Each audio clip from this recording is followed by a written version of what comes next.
Di Indonesia, beberapa entitas tidak dikaitkan dengan proses kematian secara langsung. Sebagian justru digambarkan sebagai makhluk yang telah ada secara terpisah dari manusia.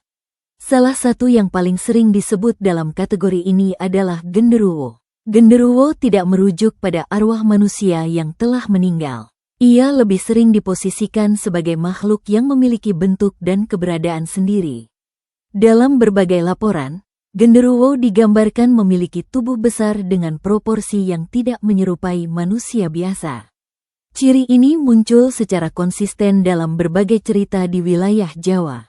Berbeda dengan entitas yang memiliki hubungan dengan ritual tertentu, genderuwo tidak selalu dikaitkan dengan satu proses khusus.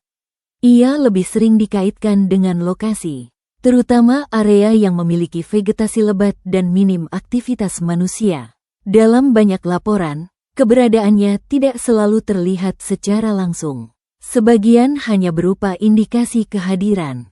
Pola ini membuat genderuwo sering diposisikan sebagai entitas yang diamati melalui tanda, bukan interaksi. Genderuwo umumnya digambarkan sebagai makhluk dengan bentuk menyerupai manusia, tetapi dengan proporsi yang berbeda. Tubuhnya disebut lebih besar dari manusia dewasa pada umumnya. Struktur badan terlihat padat dengan bahu yang lebar. Dalam banyak laporan, permukaan tubuh digambarkan tertutup rambut. Warna yang disebutkan bervariasi, tetapi cenderung gelap. Wajah tidak selalu dijelaskan secara rinci. Beberapa laporan hanya menyebutkan bentuk kasar tanpa detail spesifik. Hal ini menunjukkan bahwa identifikasi lebih bergantung pada siluet daripada fitur wajah. Berbeda dengan entitas seperti pocong atau kuntilanak, genderuwo tidak memiliki atribut tambahan. Tidak ada pakaian atau objek yang menjadi penanda utama. Identitasnya ditentukan oleh bentuk tubuh dan ukuran. Dalam klasifikasi kepercayaan masyarakat, genderuwo tidak selalu dianggap sebagai arwah manusia.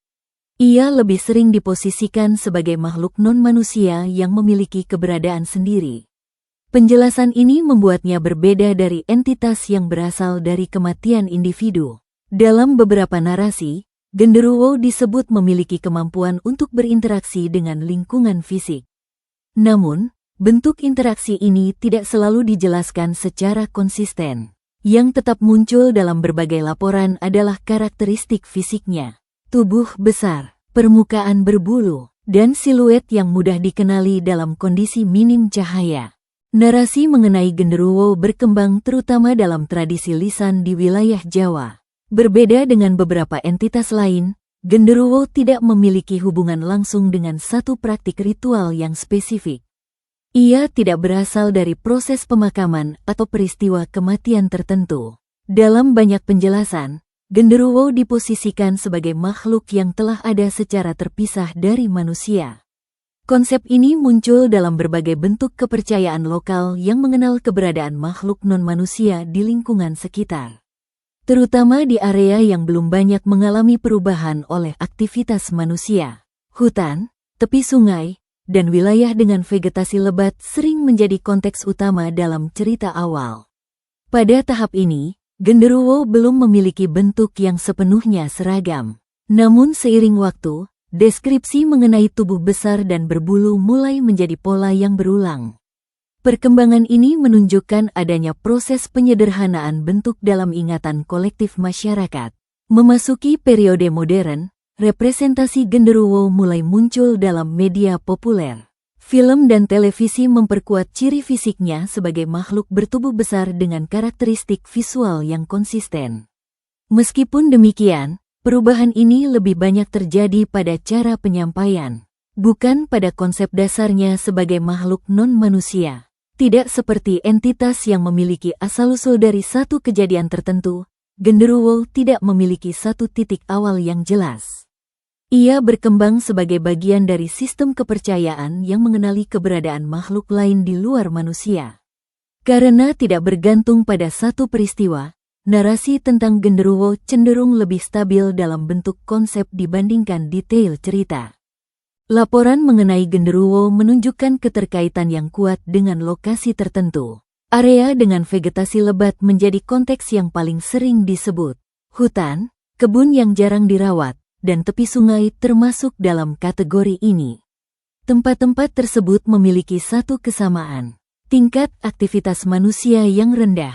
Selain itu, beberapa laporan juga menyebut bangunan kosong yang berada di dekat area alami. Lokasi ini dianggap sebagai perpanjangan dari lingkungan yang minim gangguan.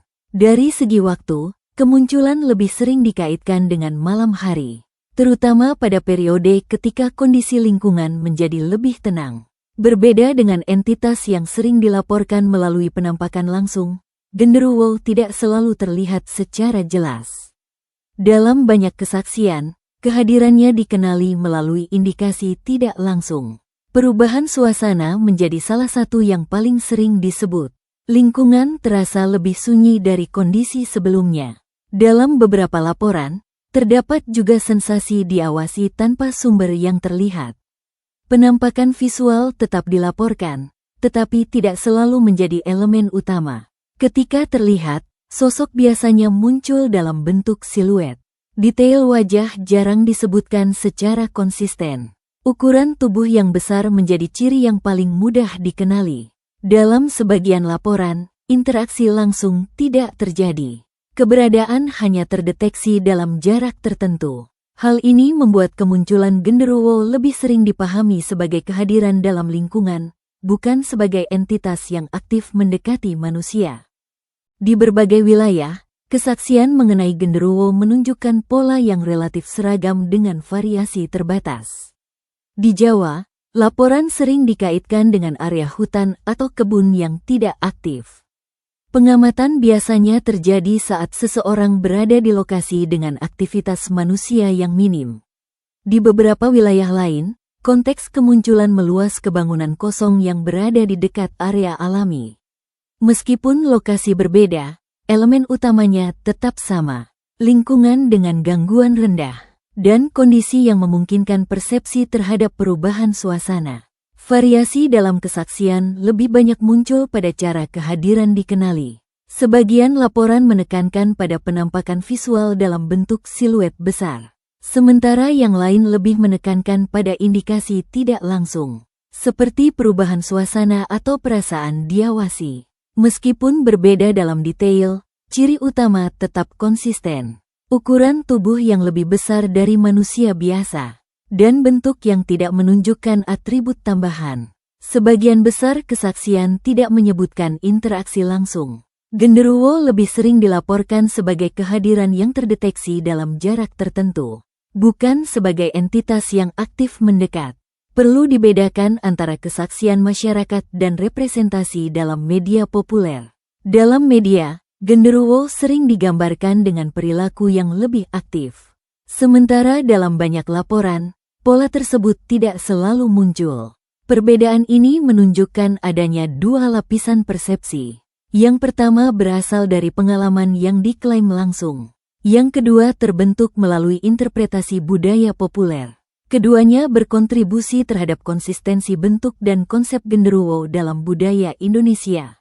Di berbagai wilayah, kesaksian mengenai genderuwo menunjukkan pola yang relatif seragam dengan variasi terbatas. Di Jawa, laporan sering dikaitkan dengan area hutan atau kebun yang tidak aktif. Pengamatan biasanya terjadi saat seseorang berada di lokasi dengan aktivitas manusia yang minim. Di beberapa wilayah lain, konteks kemunculan meluas ke bangunan kosong yang berada di dekat area alami.